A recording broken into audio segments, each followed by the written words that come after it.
আসসালামু আলাইকুম, কেমন আছেন সবাই? Welcome back to my channel. চলে আসলাম আজকে একটা নাস্তার রেসিপি নিয়ে। আজকে নাস্তাটা খুব সহজ এবং ইজি, সবাই বানাতে পারে। তো গ্রামের পিঠাকে হাত ঝাড়া পিঠাও বলা হয়, সেই পিঠাটা আমি বানানোর জন্য চলে আসছি এবং আপনার সাথে শেয়ার করতেছি। তো ভালো লাগলে আপনারা আমার চ্যানেলটি সাবস্ক্রাইব করবেন, পাশে থাকা বেল বাটনে ক্লিক করে অল নোটিফিকেশন অন করে রাখবেন। দেখতে পাচ্ছেন এখানে আমি চাল নিয়েছি 1 কাপ পরিমাণ মতো। তো চালগুলো আমি আগের দিন রাত্রে ভিজা দিয়ে রেখেছিলাম। তো আগের দিন রাত্রে ভিজা দিলে চালগুলো একটু ভালো করে ব্লেন্ড করার সময় সুবিধা হয়, একটু সফট হয়ে যায়। দেখতে পাচ্ছেন চালগুলো আমি ভালোভাবে ধুয়ে নিয়েছি। তো ধোয়ার পরে চালগুলো আমি একটু ব্লেন্ড করব। এখন দেখতে পাচ্ছেন আমি এখানে চালগুলো তাহলে 2 কাপ পানি দিয়ে হালকা একটা ব্যাটার রেডি করে নিচ্ছি নাস্তার জন্য। তো আমি এখানে কিছুই ব্যবহার করব না তেমন, আজকে কোনো বেকিং সোডা, বেকিং পাউডার, শুধুমাত্র 1 চামচ আমি লবণ দিয়ে পিঠাটা বানাবো। দেখতে পাচ্ছেন 1 টেবিল চামচ লবণ দিয়ে আমি ভালোভাবে ব্যাটারের সাথে মিক্স করে নিচ্ছি এ পর্যায়ে। তো ব্যাটারটা এই পর্যায়ে দেখতে পাচ্ছেন হয়ে গেছে, পুরোপুরি নাস্তার জন্য রেডি হয়ে গেছে, যা হাত জ্বালা পিঠার জন্য বা খোলা জালি পিঠা আপনারা যেটা একটা বলতে পারেন। তো চলে যাচ্ছি, দেখতে পাচ্ছেন চুলায় একটা প্যান বসিয়ে প্যানটাকে একটু তেল দিয়ে হালকা ভালোভাবে আমি একটু মুছে নিচ্ছি একটা কাপড় দিয়ে।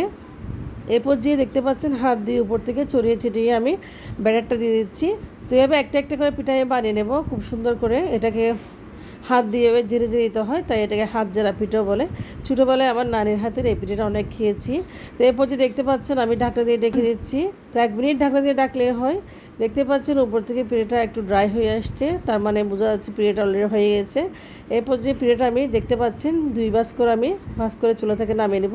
আর আজকের পিঠাটা আমি একটু লালচে করে বানিয়েছি, আপনারা চাইলে সাদা করেও খেতে পারেন। আমার খুব পছন্দ, যেহেতু আমি চা দিয়ে খাবো, তাই আমি লালচে করে টাইপের বানিয়েছি। আর আমার হাজব্যান্ডের খুব পছন্দ এইভাবে লালচে করে পিঠা বানানো। তো আরেকটা পিঠা আমি বানিয়ে নিচ্ছি, দেখতে পাচ্ছেন এভাবে সবগুলা পিঠা আমি এক এক করে বানিয়ে নেব। খুব সহজ আসলে চালের পিঠা। তো অনেক সময় ডাক্তাররা বলে বাচ্চাদেরকে চালের পিঠা খাওয়ানোর জন্য, দেখতে পাচ্ছেন।